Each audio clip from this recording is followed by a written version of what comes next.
है सार, निष्कर्ष, मूल।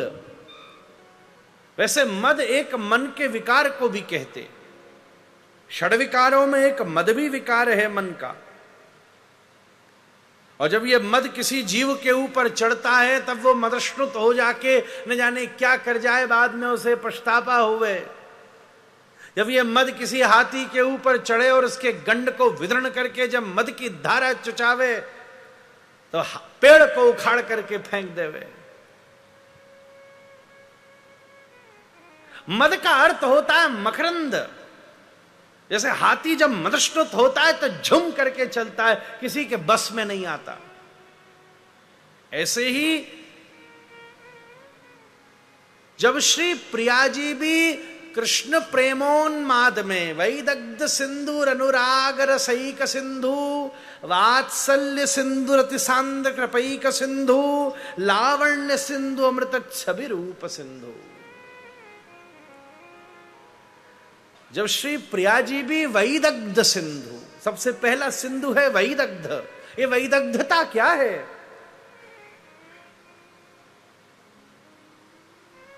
अब हम क्या करें महाराज, ऐसा गंभीर विषय छिड़ गया महाराज जी। अब सब संत पहले खड़े होकर के छेड़े जाओ हमको महाराज। अब दादा गुरु जी का स्मरण दिला में इतनी सुंदर सुंदर चर्चा करें तो हमारी खुपड़ियां वहीं घूमने लगी महाराज। ये वैदग्धता क्या है महाराज?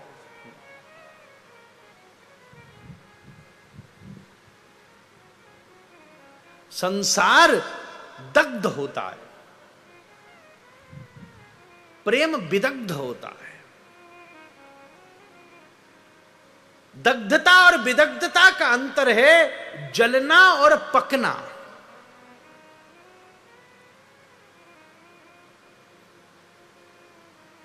जैसे किसी घड़े को किसी अग्नि के ऊपर धरा जाए तो वो पक जाता है। किसी घड़े को रख दो, पक गया। एक है ज्वलन होना, एक है परिपक्व होना। ऐसी भीषण ग्रीष्म में, ऐसी भीषण गर्मी में हम सब दग्ध हो रहे हैं, पर आम्र विदग्ध हो रहे हैं। अब ये साहित्य की बात है।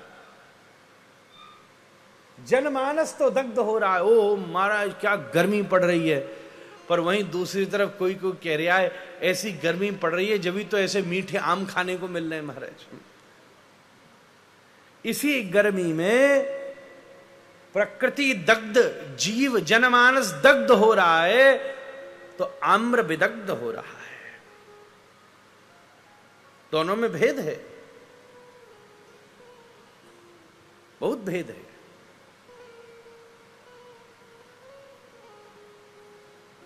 प्रातः काल जब सूर्य का उदय होता है और सूर्य की प्रथम रश्मि प्रकृति के स्पंदन का स्पर्श करती हैं, तब रात्रि के जीव दग्ध होने लगते हैं, तब उल्लू छुपने लगते हैं और प्रभात के पक्षी विदग्ध होने लगते हैं। कोयल अपनी चहचहाहट से प्रकृति को समलंकृत करने लगती है। वैदग्ध सिंधु।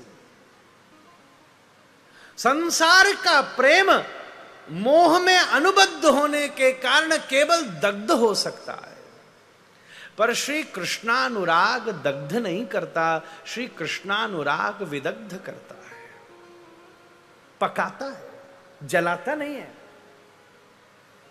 दुनिया जलाती है, ठाकुर जी के श्री चरणों की प्रीति परिपक्व करती है।